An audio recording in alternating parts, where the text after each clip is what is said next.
நமக்கு ஒரு பாதுகாப்பு ஸ்தலமாக, ஒரு அடைக்கல ஸ்தலமாக அந்த ஏர்டெலுடைய செயற்கைக்கோள கர்த்தருடைய ஆவியினால, எண்ணெயினால அது அபிஷேகம் பண்ணப்பட்டு ஓம் நம சிவாய, ஓம் நம சிவாய, ஓம் நம சிவாய,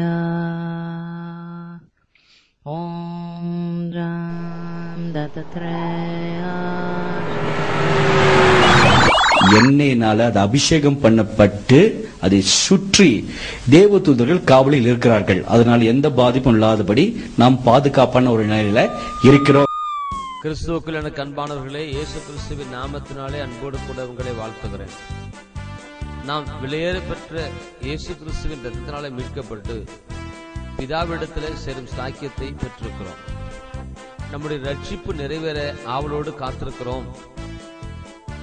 நம் ரட்சிப்பு நிறைவேற வேண்டுமானால் நம்முடைய கர்த்தராகிய இயேசு கிறிஸ்துவானவர் வர வேண்டும். அவர் தன்னுடைய வருகைக்கு முன்பாக நடக்கிற சில அடையாளங்களை சொல்லும் போது, அந்நாளில் அநேகர் வந்து என் நாமத்தை தரித்துக் கொண்டு வஞ்சிப்பார்கள் என்று சொன்னதை நாம் கவனிக்க வேண்டியதும் நினைவுபடுத்திக் கொள்ள வேண்டியதும் அவசியமாயிருக்கிறது. காரணம், அநேகர் அவர் நாமத்தை தரித்துக் கொண்டு வஞ்சிப்பார்கள். வீடியோவை பார்த்தீர்களானால் இந்த வீடியோவில் வருகிற ஒரு சம்பவம் நம்மை எச்சரிப்படைய செய்கிறது.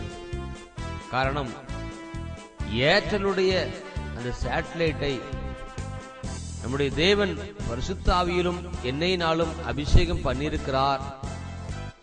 அதைவிட சற்று மேம்படுத்தி தேவதூதர்கள் சுற்றிலும் அதற்கு பாதுகாப்பாக இருக்கிறார்களாம்.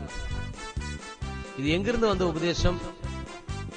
இதில் எங்கோ தின்றதை கொண்டு வந்து இங்கே கக்குகிறார்கள், சபையை நாசப்படுத்துகிறார்கள். கவனியங்கள், புதிய உடன்படிக்கை பின்பான நாட்களில் எந்த ஒரு பொருளின் மீதும் எண்ணெய் வார்த்தோ பரிசுத்தாவியை ஊற்றியோ எந்த ஒன்றையும் நம்முடைய ஆண்டவர் அபிஷேகிப்பது இல்லை.